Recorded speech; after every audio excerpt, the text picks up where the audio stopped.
Hi, my name is Stacy. Welcome to my channel. First, I want to say I am not a doctor and I am not giving medical advice, and always ask your doctor before you do anything. So I'm going to continue talking about erythromelalgia from my first video, EM. And today we're going to talk about a nasty little thing that many of us are plagued by. What are they called? Chilblains. What are chilblains and what do they look like? Well, first, let's start with what they look like. They can look like a little mosquito bite when you first get them and you don't even know what they are. They do itch, they're red, they're swollen like a mosquito bite, and they hurt. They might not be too bad in the beginning, but they progress. The more you get them, the longer you have them, the worse they get. How do you get them?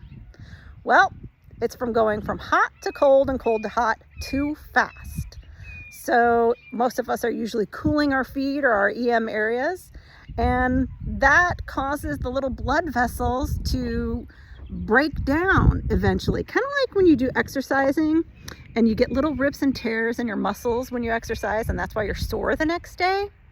So the same thing is happening with our blood vessels. When they're extremely hot and we go and we put them in ice water or cold, that fast temperature change takes a wear and tear on the blood vessels, and they begin to leak. They get little itty bitty microscopic tears and they begin to leak. And that's what the raised bump is. That's fluid that's leaking out. And so that it gets that raised bump. Now, that's what makes them start. But the thing that makes them worse is to keep cooling. When you keep cooling, it gets worse and worse and worse. The chilblains can get bigger, larger. They can peel. Eventually they can turn into bacteria and cellulitis and get really bad. So that's how we get them, and that's why we get them. What do we do to get rid of them? Well, there are drugs that you can go to the doctor, but they didn't work for me. None of the ointments worked for me. None of that worked for me. Coincidentally, what did work for me, and I didn't even know that that was going to help my chilblains, was doing the protocol, Bob's protocol that I talked about in my first video. Why does using hot water heal the chilblains? First of all, hot water heals the skin. Cold water breaks skin down.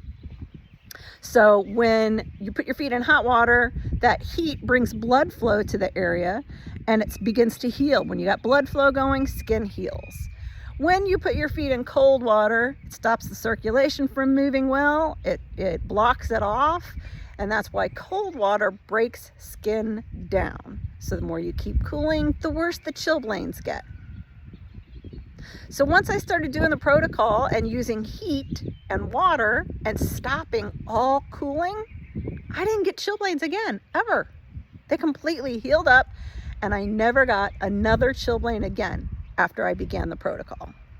So, number one lesson, heat, warmth heals skin, cold breaks skin down.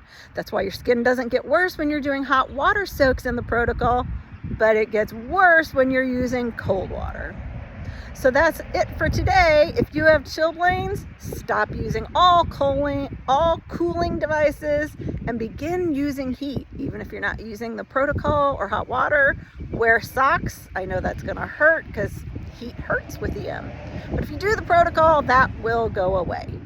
Or it should. It does for most of us. Anyway, that's what chilblains are. I hope you don't get any more. And that's it for today. Thanks. Bye.